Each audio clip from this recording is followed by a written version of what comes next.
નમસ્કાર મિત્રો, જય માતાજી. વાગડધરામાં આપનું સ્વાગત છે. નમસ્કાર મિત્રો, આજે અમે આવી ગયા છે એક નવી જગ્યાએ, ખોડાસર ગામ કે જે વરુડી માનું જન્મસ્થળ કહેવાય અને એવી ભાગ્યશાળી ધરતી કે જ્યાં વરુડી માતાના સૌપ્રથમ પગલા પડ્યા. તો ચાલો જાણીએ આ વરુડી માની પ્રાગટ્ય કથા વિશે. મિત્રો, આ છે ખોડાસર ગામ અને આ છે વરુડી માનું મંદિર. આ જગ્યાએ પહેલા એમ કહેવાય છે કે ચારણોના નેહડા હતા. હવે ચારણોના નેહડામાં સાંખળાજી નરા નામના એક વ્યક્તિ રહેતા હતા. હવે તેમને પાકિસ્તાન કે જ્યાં હિંગળાજ માતાનું મંદિર આવેલું છે, હું દર વર્ષે એમ કહેવાય કે એને માનતા પૂરી કરવા જતા. મિત્રો, ખોડાસર ગામથી પાકિસ્તાન જતા સાંખળાજીને એમ કહેવાય કે 3 મહિના થાય છે. હવે 3 મહિને પાકિસ્તાન પહોંચે છે હિંગળાજમાં અને દર્શન કરે છે.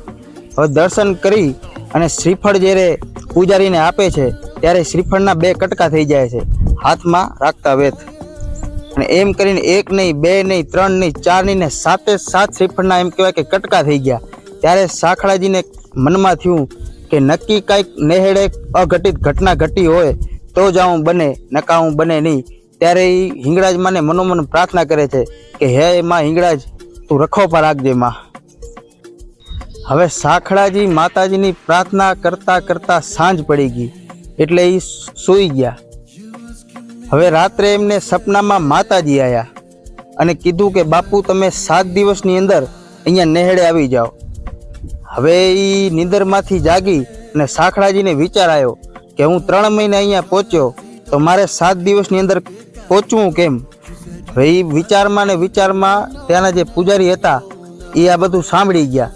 એટલે પૂજારીએ સાંખળાજીને આશ્વાસન આપતા કહ્યું કે તમે હિંગળાજમાનું નામ લ્યો અને અહીંયાથી હાલો, એટલે તમે 7 દિવસની અંદર પહોંચી જશો.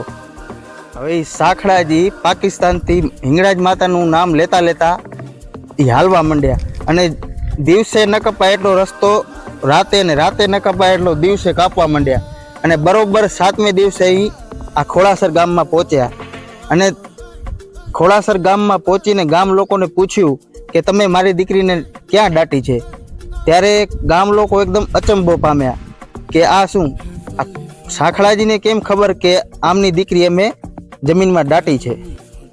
હવે લોકોએ કીધું કે દીકરીનું જન્મતા જ વરવું રૂપ હતું અને આગલા 2 દાંત લોઢા જેવા કાળા અને મોઢું બિહામણું દેખી ગામ લોકોએ ડાકર સમજી અને સંગાએ વડલા નીચે 6 દિવસ પહેલા દાટી છે અને હવે તો એ જીવતા પણ નહીં હોય.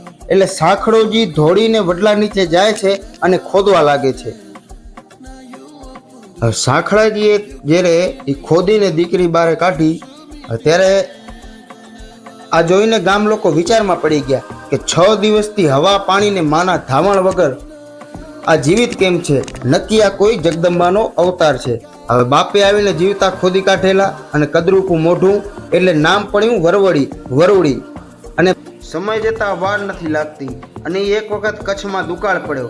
હવે પાણી અને ઘાસચારો સુકાવા માંડ્યા. હવે ઢોર ઢાકર ઘાસચારા વગર મરવા લાગે અને સાંખળા ચારણે ગામ લોકોને ભેગા કરીને કીધું કે આ કાળમાં દુકાળમાં આપણા ઢોર ઢાકરને આપણે જીવવા હારું હવે આ ધરતીને છોડવી પડશે. હવે ગામ લોકોએ વરુડી માને પૂછ્યું એટલે માતાજીએ ધ્યાન ધરી અને ગામ લોકોને કીધું કે દક્ષિણ દિશાની ધરતી હરિયાળી છે, ત્યાં પાણી અને ઘાસચારો ખૂબ જ છે. અને આ વરુડીમાંની જય બોલાવી ગામ લોકો ચાલી નીકળ્યા. જે ધરતી પર માતાજી અહીંયાથી ગયા તે જામનગર જિલ્લાના કાલાવાડ તાલુકાનું ધોળસિયા ગામ છે, જ્યાં આ શ્રી વરુડીમાં અને એમની બંને બહેન જટકુલી અને ચરુડી સાથે બિરાજમાન છે. મિત્રો, આજ પણ માતાજીના પરચા અપરંપાર છે. તો આવા જ વિડીયો જોવા માટે અમારી ચેનલને લાઇક કરો, શેર કરો અને સબસ્ક્રાઈબ કરો.